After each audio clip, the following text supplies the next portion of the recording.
ഞങ്ങള് 10ാം ക്ലാസ്സിൽ നിന്ന് ഞാൻ പോയല്ലോ, ഞാൻ പട്ടാമിന്ന് പോയല്ലോ. അത് കഴിഞ്ഞപ്പോ പിന്നെ വേറെ കുറെ ഗേൾ ഫ്രണ്ട്സ് 10th വരെ സത്യം പറഞ്ഞാൽ 1-2-3 പേരെ ഉണ്ടായിരുന്നുള്ളൂ. ശ്വേത, ഗായത്രി, അങ്ങനെ കുറച്ച് പേരെ ഉണ്ടായിരുന്നുള്ളൂ. ബട്ട് പിന്നെ അങ്ങോട്ട് ഉണ്ടായിരുന്നോ first year, second year, third year, fourth year, third year. പിന്നെ എന്താ വെച്ചാലേ CIRS കഴിഞ്ഞപ്പോഴാണ് ഞാൻ ഭയങ്കര കംഫർട്ടബിൾ ആയത് പെൺകുട്ടികളായിട്ട്. കാരണം അവിടെ ഈ ഒരു ആൺകുട്ടി നമ്മൾ സ്കൂളിൽ പഠിക്കുമ്പോഴേ പണിഷ്മെന്റ് കിട്ടിയാലാണ് പെൺകുട്ടികളുടെ കൂടെ പോയിരിക്കുക. അപ്പൊ എന്തോ പെൺകുട്ടികളോട് സംസാരിക്കുന്നൊക്കെ എന്തോ ഭീകരാവസ്ഥയാ.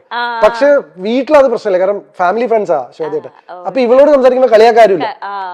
പിന്നെ പിന്നെ കുറെ കഴിയുമ്പോൾ ആൾക്കാർ കളിയാക്കി തുടങ്ങി. കാരണം എന്നെ ഇവളും ഞങ്ങൾ രണ്ടുപേരും ഒരുമിച്ച് വരുന്നൊക്കെ കണ്ടിട്ട് പിന്നെ അങ്ങനെ അത് പിന്നെ ഗേൾ ഫ്രണ്ട് ഇല്ല എന്ന് പറയുന്നത് കുറച്ചിലായി തുടങ്ങി. അപ്പൊ എന്റെ അടുത്ത് ആരെങ്കിലും ആരാ ഗേൾ ഫ്രണ്ട് ചോദിക്കുമ്പോൾ ശ്വേതയാണെന്ന് പറയും. കാരണം ഇത് ഭയങ്കര പ്രശ്നമാണ്, പെൺപിള്ളേരുടെ സംസാരിച്ചതും നടക്കേടാണ്, ഗേൾ ഫ്രണ്ട് ഇല്ല എന്ന് പറഞ്ഞാൽ പ്രശ്നമാണ്. അപ്പൊ അങ്ങനെയൊക്കെയുള്ള ഒരു സ്പേസിംഗ് ആയിരുന്നു. CIRS എന്താന്ന് വെച്ച് കഴിഞ്ഞാൽ ഞാൻ പറഞ്ഞില്ലേ, ബോംബെ ക്രൗഡ് ആയിരുന്നു, കോസ്മോപൊളിറ്റൻ ക്രൗഡ് ആയിരുന്നു, അമേരിക്കൻ സ്റ്റുഡൻസ് ആയിരുന്നു. ഇവർക്ക് ഈ ബോയ്സ് ഗേൾസിന്റെ ഇത് ഭയങ്കര കുറവാ. തോളിലൊക്കെ വന്നു കഴിഞ്ഞാൽ ഞാൻ ആദ്യമൊക്കെ വേർക്കുമായിരുന്നു. അത് കഴിഞ്ഞ അലോഷൻസ് പോയപ്പോ എനിക്ക് ഈ ഇൻഹിബിഷൻ പോയി. അപ്പൊ എനിക്ക് ബോയ്സും ഗേൾസും ഒക്കെ ഒരുപോലെ. അങ്ങനെ ഞാൻ കൂടുതൽ പെൺകുട്ടികളോട് കംഫർട്ടബിൾ ആവുന്നു. ലൈക്ക് എപ്പോഴും എനിക്കൊരു പ്ലസന്റ്നെസ് ഉണ്ടായിരുന്നു. പക്ഷെ അതും കൂടെ കഴിഞ്ഞോട് കൂടിയിട്ട് പിന്നെ ഫ്രണ്ട്സും ഗേൾസും ലവും ഒക്കെ അത്രയാണ്. ഞാൻ കമ്മിറ്റഡ് റിലേഷൻഷിപ്പിലായിരുന്നില്ല കേട്ടോ. ലൈക്ക് അത് ഞാൻ എടുത്ത് മുമ്പും പറഞ്ഞിട്ട് ഇപ്പോഴും പറഞ്ഞിട്ട് ലൈക്ക് അങ്ങനെയായിരുന്നെങ്കിൽ എന്റെ കല്യാണം എപ്പോഴും കഴിഞ്ഞാണ്. Like I was always in A confused space. ഈ കുട്ടിയാണോ, ഈ കുട്ടിയാണോ, ആ കുട്ടിയാണോ, ഈ കുട്ടിയാണോ, എന്തൊക്കെ സംഭവിക്കുന്ന ചോദ്യം ആ ലൈനാണ്. ഇപ്പൊ ഡീപ്പ് ഡാൻസിൽ ഒരുപാട് ഇങ്ങനെ ലൈക്ക് എല്ലാരും ഏറ്റെടുത്തതിനപ്പോ ഒരുപാട് ഗേൾസ് ഫാൻസ് വന്നിട്ടുണ്ടല്ലോ. അപ്പൊ അതില് ആരെങ്കിലും ഇങ്ങനെ കണ്ടിന്യൂസ്ലി ലൈക്ക് ചേട്ടൻ മെസ്സേജ് അയക്കുക, കോൾ ചെയ്യുക, അങ്ങനെയൊക്കെ നിന്ന് ആരെങ്കിലും ഉണ്ടോ? കോളും ചെയ്തിരുന്നില്ല. എന്റെ നമ്പറൊന്നും മാർക്ക് കിട്ടിയാലും ഞാനിപ്പോ തന്നെ അത്രയും ഞാൻ ഹാൻഡിൽ ചെയ്യില്ലായിരുന്നു. പക്ഷെ I use to get letters എന്നോ, വീട്ടിലേക്കൊക്കെ കത്തുവരായിരുന്നു. ഞാൻ ഇൻസ്റ്റാഗ്രാം ഒരു സമയത്ത് ഇൻസ്റ്റാഗ്രാം അല്ല, ഫേസ്ബുക്ക് ഒരു കാലത്ത് സ്ഥിരമായിട്ട് നോക്കുമായിരുന്നു. പിന്നെ പേടിയാവാൻ തുടങ്ങി. ആൾക്കാര് ജീവിച്ചേട്ടൻ കല്യാണം വെച്ചാൽ ഞാൻ ആത്മഹത്യ എന്നൊക്കെ പറയുന്ന അന്നത്തെ കാലത്ത് അങ്ങനത്തെ കുറെ മെസ്സേജ് പിന്നെ ചോരയിലൊക്കെ കത്തുവരായിരുന്നു. ഇപ്പോഴൊന്നുമില്ല, D4 സമയത്ത് ഇതൊക്കെ ഉണ്ടായിരുന്നു. അപ്പൊ അതൊക്കെ കയ്യിൽ നിന്ന് പോകുന്നു തോന്നിയപ്പോ പിന്നെ എനിക്ക് പരിചയമില്ലാത്ത ഒരാളായിട്ട് ഭയങ്കര ബുദ്ധിമുട്ടാ ടു സ്ട്രൈക്ക് എ കോർഡ്. എന്റെ ബെസ്റ്റ് ഫ്രണ്ട്സ് അല്ലെങ്കിൽ ഞാൻ സ്വാതന്ത്ര്യം എടുക്കുക, എനിക്ക് എന്നെ അറിയാം എന്ന് തോന്നുന്ന എന്റെ സുഹൃത്തുക്കളുടെ അടുത്ത്, എന്റെ സുഹൃത്തുക്കളുടെ അടുത്ത് പോലും ഞാൻ എടുക്കില്ല. എന്നെ അറിയാം എന്ന് തോന്നുന്ന ആൾക്കാരുടെ അടുത്താണ് ഞാൻ റിലാക്സ്ഡ് ആവുക. അത് വളരെ ക്ലിയർ ആണ്. എന്നുവെച്ചാൽ എന്റെ ജസ്റ്റ് ഒരു ഫ്രണ്ടിന്റെ അടുത്ത് ഞാൻ അങ്ങനെ പാറിപ്പറന്ന് നടക്കില്ല. പക്ഷെ എന്നെ അറിയാം എന്ന് പറയുന്ന ഒരു സെഗ്മെന്റ് ഓഫ് ഫ്രണ്ട്സ് ഇല്ലേ, ഈ പറയുന്ന പേളി, ദിവ്യ പിള്ളി, മിയ എന്നൊക്കെ പറഞ്ഞ അഞ്ജു കുര്യൻ, അവരുടെ അടുത്തൊക്കെ ഞാൻ വേറെ സെൽഫാണ്.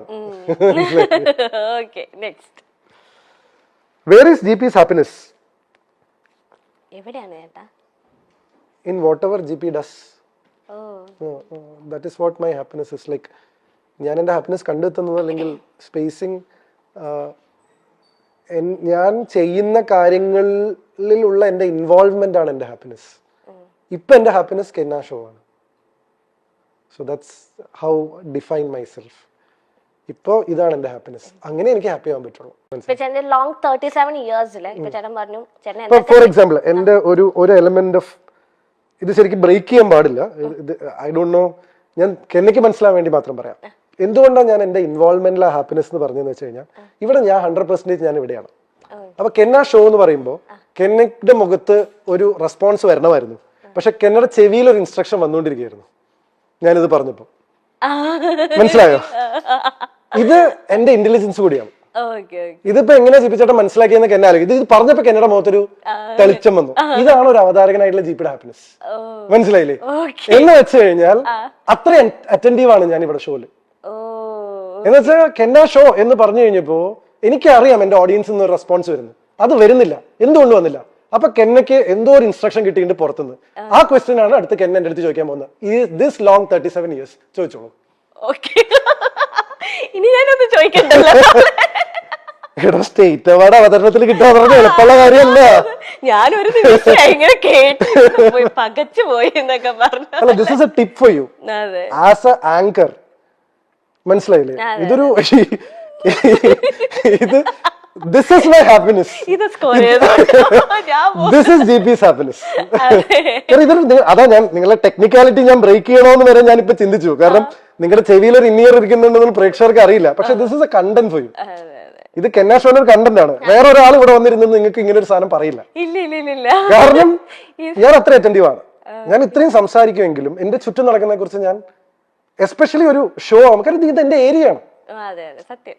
അപ്പൊ ചോദിച്ചോളൂ ലോങ് 37 years അല്ല ചോദിച്ചോളൂ അത് നിങ്ങൾക്ക് അവിടുന്ന് ഷോന്റെ ഒരു ഇൻസ്ട്രക്ഷൻ വന്നല്ലേ ഞാൻ പറയാം. ലോങ് 37 years ഏറ്റവും ഹാപ്പിയസ്റ്റ് ആയിട്ട് തോന്നിയ ഒരു മൊമെന്റ് ഏതാണ്? ഇതാ ഇത് പറയല്ലേ, വേറെ പറ. ദിസ് മൊമെന്റ് എടോ ഇതിലും നല്ലൊരു മൊമെന്റ് ഏതാണ്? ഒരു അവതാരകന് ഇതിലും നല്ലൊരു മൊമെന്റ് ഏതാണ് happy ആവാനുള്ളത്?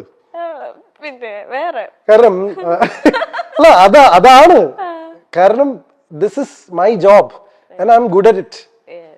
Yes. Next which is GP's top gossip? ഏറ്റവും ടോപ്പ് ഞാൻ പക്ഷേ ഇല്ലേ ഇന്ന് പണ്ടത്തെ ഒരു ഇന്റർവ്യൂല് ജസ്റ്റ് കേട്ടോണ്ടിരുന്നപ്പോഴത്തേനും കമന്റ്സും ജസ്റ്റ് ഞാൻ സ്ക്രോൾ ചെയ്തതാ. അപ്പൊ അതിലൊരു എന്തോ ഒരാള് വ്യക്തിയുടെ പേരൊന്നും എനിക്ക് ഓർമ്മയില്ല, നല്ല ഡീറ്റെയിൽ ആയിട്ട് GP ചേട്ടന്റെ പേളി ചേച്ചിയുടെ ഒക്കെ അറിയുന്ന രീതിയിൽ പേളിയും GPയും ഇഷ്ടത്തിലായിരുന്നു. പിന്നെ അവരെന്തോ പിണങ്ങി, പിന്നെ അതുകൊണ്ടാണ് അവര് കെട്ടാത്തത്. അത് ഞാൻ ഇനി അങ്ങനെ അപ്പൊ ഞാൻ വെച്ചത് ഈ പേളിയും GP ചേട്ടനായിട്ട് ഞാൻ അങ്ങനെ ഗോസിപ്പുകൾ ഒന്നും കേട്ടിട്ടില്ല. അപ്പൊ ആ കമന്റിൽ എന്തോ ഗോസിപ്പ് ഉണ്ടായിരുന്നു എനിക്ക് തോന്നുന്നു. എനിക്ക് മേജർ ആയിട്ടുള്ള എനിക്കിതിൽ ഏതാ മെയിൻ ദിവ്യപിള്ള ഇതിൽ ഏതാണോ ടോപ്പ് ഗോസിപ്പുകൾ ഇഷ്ടംപോലെ ഉണ്ട്. എനിക്കത് മിയ ചേച്ചി ആയിട്ടായിരിക്കും. പക്ഷെ എന്താ അറിയോ ദിവ്യപിള്ളയുടെ ഗോസിപ്പിന്റെ സമയത്ത് സോഷ്യൽ മീഡിയ സ്ട്രോങ് ആയിരുന്നു. അപ്പൊ അത് ഭയങ്കരമായിട്ട് ആഘോഷിക്കപ്പെട്ടു. അതിനാണ് ഞാൻ ആദ്യമായിട്ട് ജീവിതത്തിൽ ഒരു എക്സ്പ്ലനേഷൻ കൊടുത്തത്. നിങ്ങൾ ആ കണ്ടത് കല്യാണമല്ല, മീഡിയ എന്ന കാര്യത്തിൽ ഞാൻ എക്സ്പ്ലനേഷൻ കൊടുത്തു വന്നിട്ടില്ല. അപ്പൊ എനിക്ക്